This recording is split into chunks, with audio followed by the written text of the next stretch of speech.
Hi again. Remember me?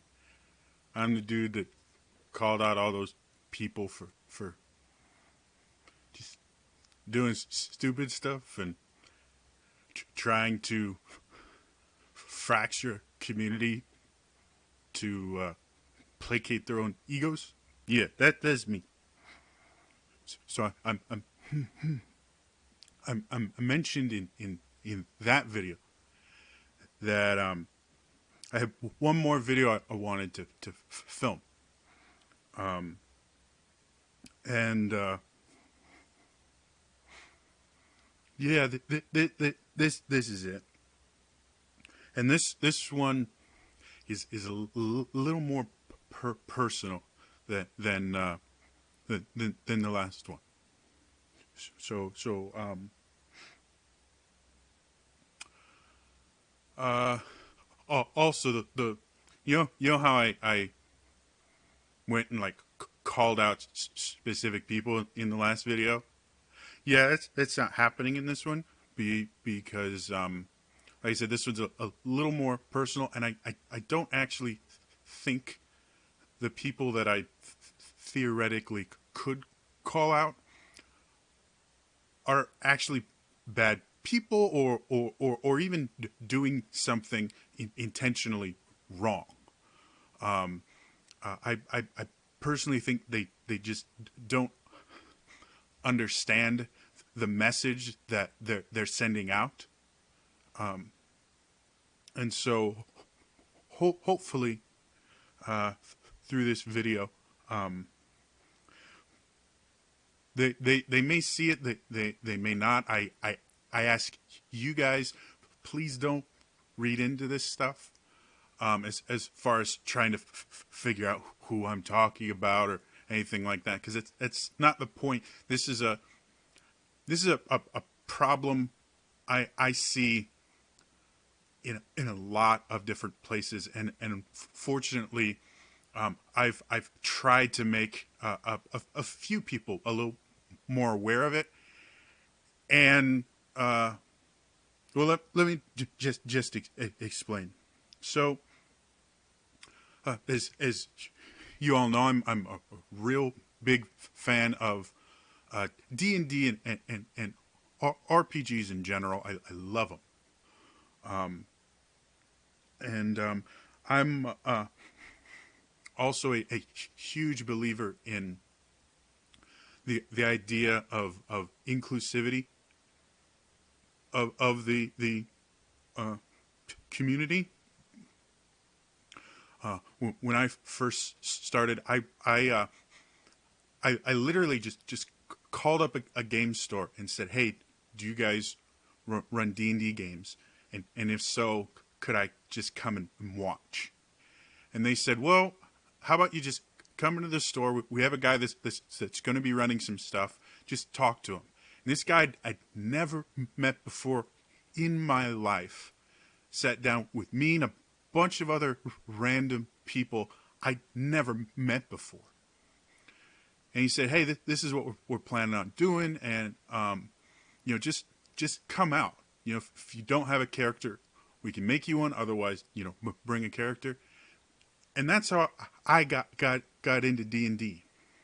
I think that's wonderful and amazing. And as I've learned more things, we've started seeing uh, um, a lot of movements towards inclusivity and removing, kind of problems from the gaming community. Things like fifth edition actually having specific pieces in the player's handbook, um, and all the other supplements that actually specifically mention things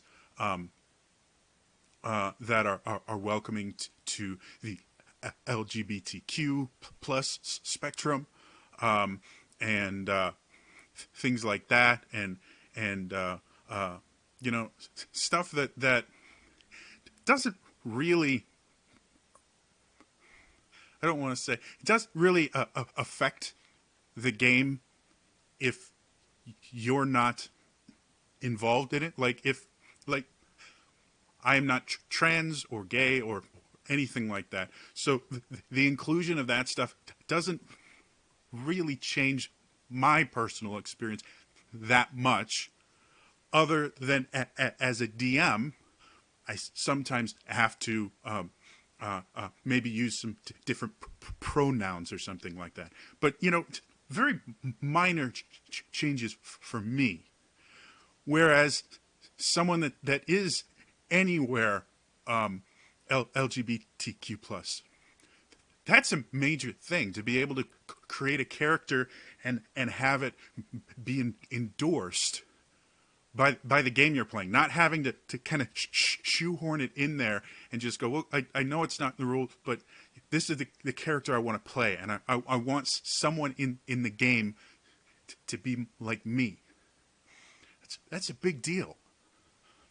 And so we've been seeing a lot of strides forward in just the gaming community with this. But one thing that doesn't seem to be getting the same treatment is mental illness, which I'm a huge supporter for.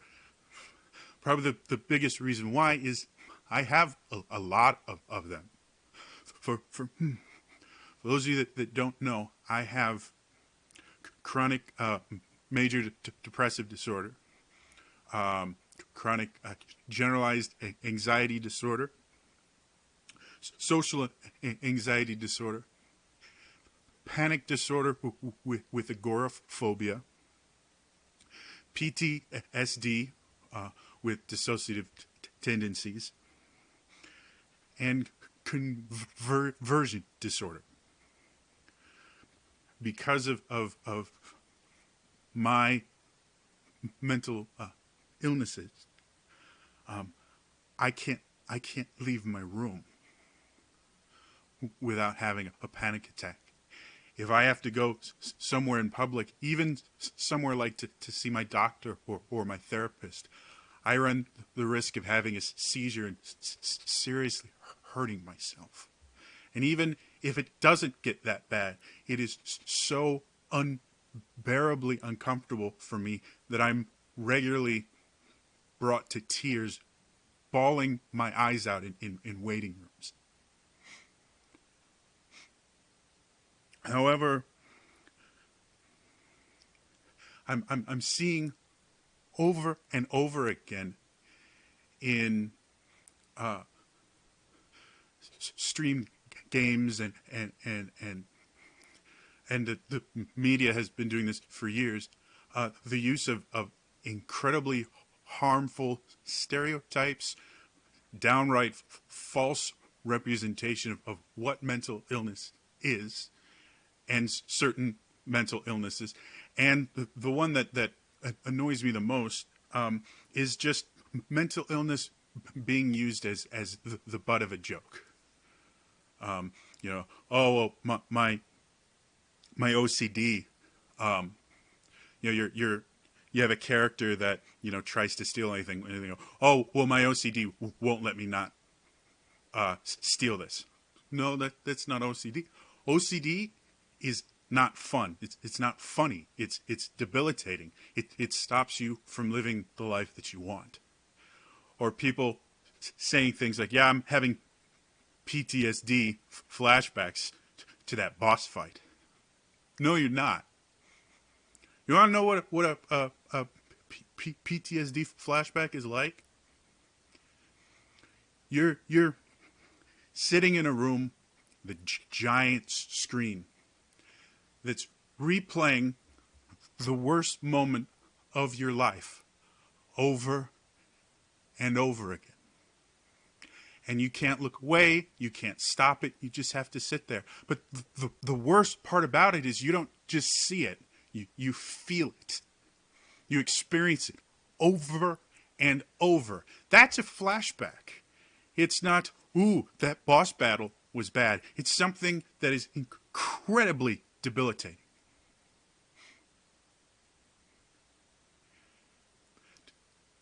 A lot of people will make jokes about, illusions in that, because in magical world you can create illusions. But I have suffered from dissociative episodes. Basically means I have a break from reality. And while I haven't had visual hallucinations, I don't see things that aren't there. I will believe things that aren't true and take actions based on that false information. I've had times where I believe that I'd broken into another dimension, and there were other people living in my house that if they found me, they would hurt me and throw me out on the street because I didn't live there in this dimension. I had another one where I was having a panic attack so bad that I felt like I was suffocating. And my dissociation hit right then. And I was convinced that I was going to die because I was an alien and I couldn't breathe the atmosphere here. So I just had to sit back and watch my life fade away. That's what it's like to see things or believe things that aren't real. And as much as, yes, they are kind of a mechanic in D&D, and I'm fine with the idea of, if you're going to use a magic spell to make people see something not real, go for it. That's part of it. And in a world where that exists and is normal, you can react to it differently. But I've been seeing more and more, especially with they call them mature games, where they'll stream them on Twitch, and they'll say, well, this is mature content. They will use psychological aspects in it incorrectly. They'll use tropes like things like someone with a mental illness is dangerous. The crazy axe murderer trope. It's not actually true. What is true is someone with a severe mental illness is actually 10 times more likely than the populace to be a victim of violence. And they are 16 times more likely to be shot by police during a police encounter. The reason that happens is people think they're dangerous because of these portrayals in media of the crazy axe murderer, or the delusional man who goes out and kidnaps women and tortures them. This is something I see all the time in media, and people have started speaking out about it. I didn't expect to see it in games, especially people that I sincerely admire.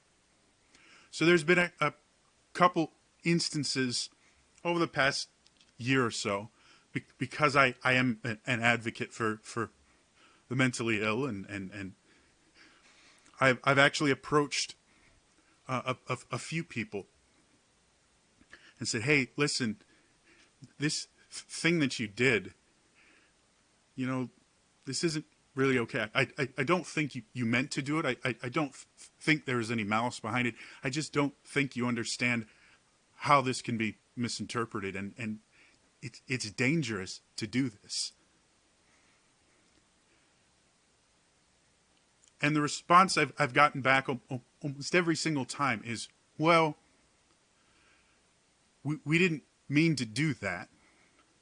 And we're really sorry that you couldn't handle it. But we are a mature, this is a mature game. So we put that warning out, and there'll be some things that some people can't handle. Which basically means, well, it sucks that happened to you, but we didn't make this for you. We made this for other people. So maybe you should find something else because this isn't for you. And that's not okay.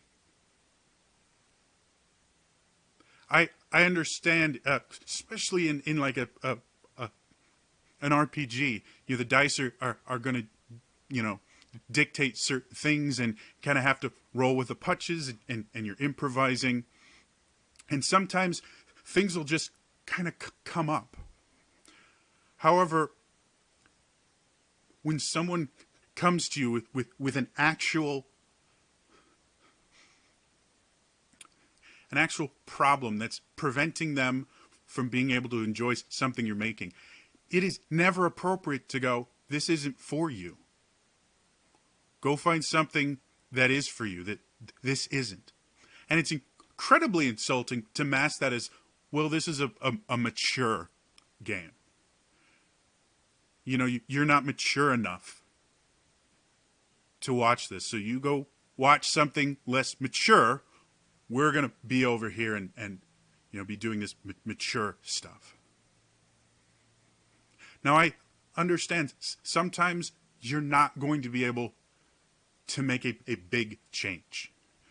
If you have a character that part of their character trait is they're struggling with a mental illness, and because of that, during the game, they're going to do things that might trigger someone with anxiety because they describe having a panic attack, or might trigger someone with PTSD because they describe an instance of experiencing a flashback or having to deal with the initial cause of the character's PTSD.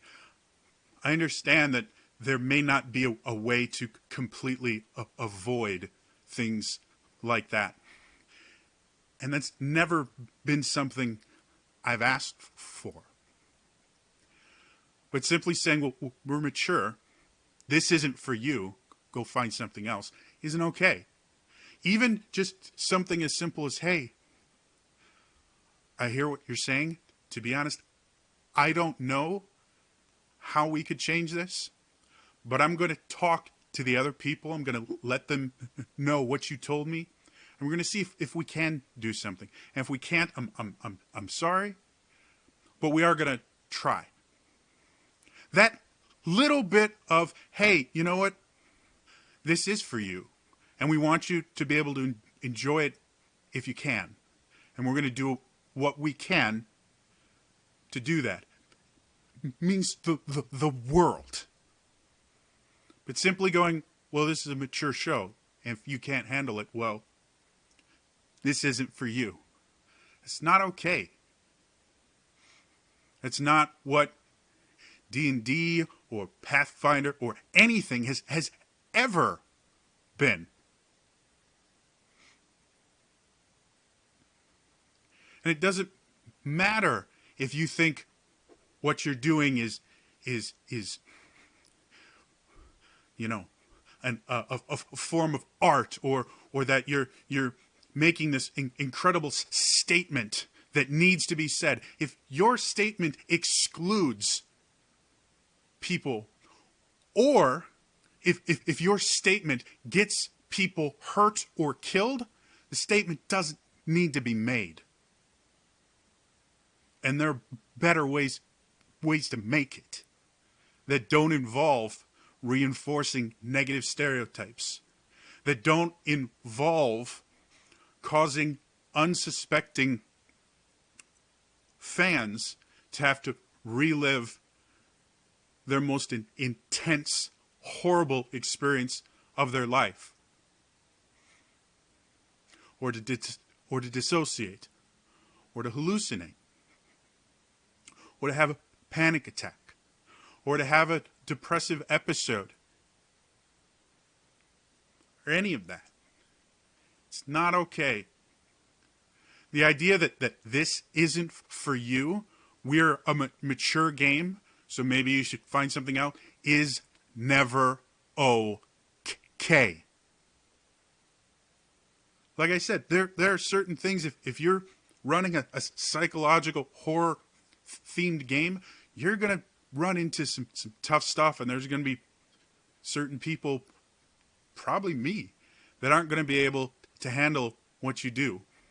But if you're going to be doing it, you owe it to all the people that won't be able to watch all of it, to research, to find out what it really is like dealing with the things that you're turning into drama and entertainment.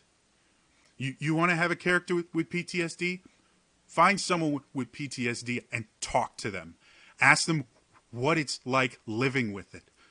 What are the things that they have to do to get through their day? Because it's not fair to them to turn their disorder into your entertainment.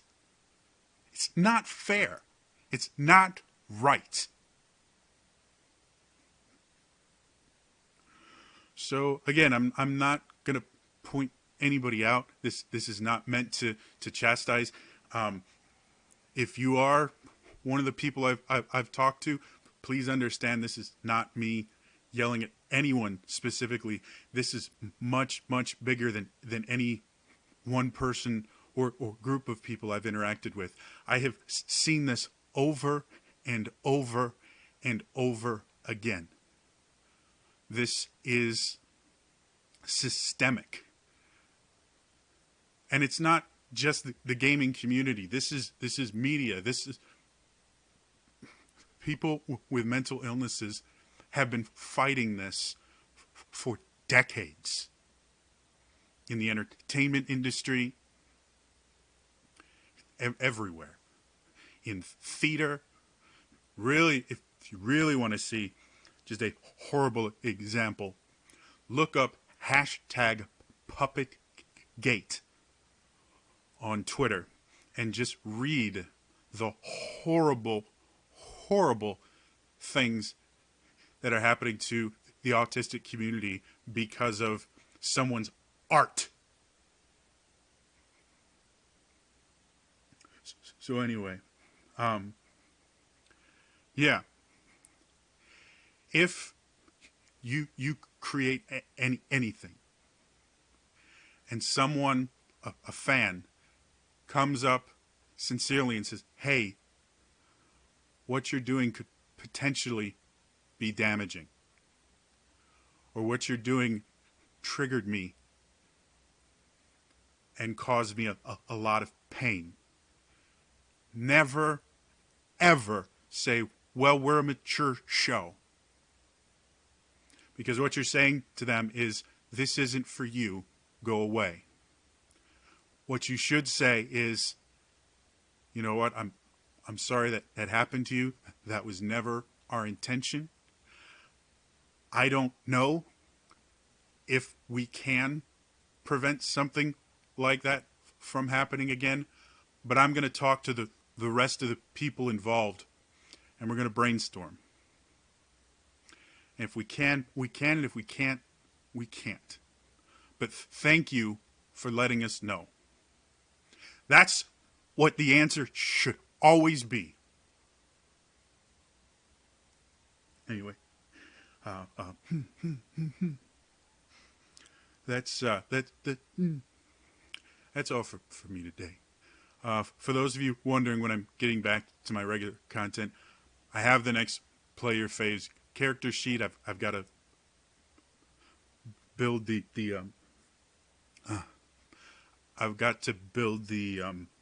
thumbnail and then record the video.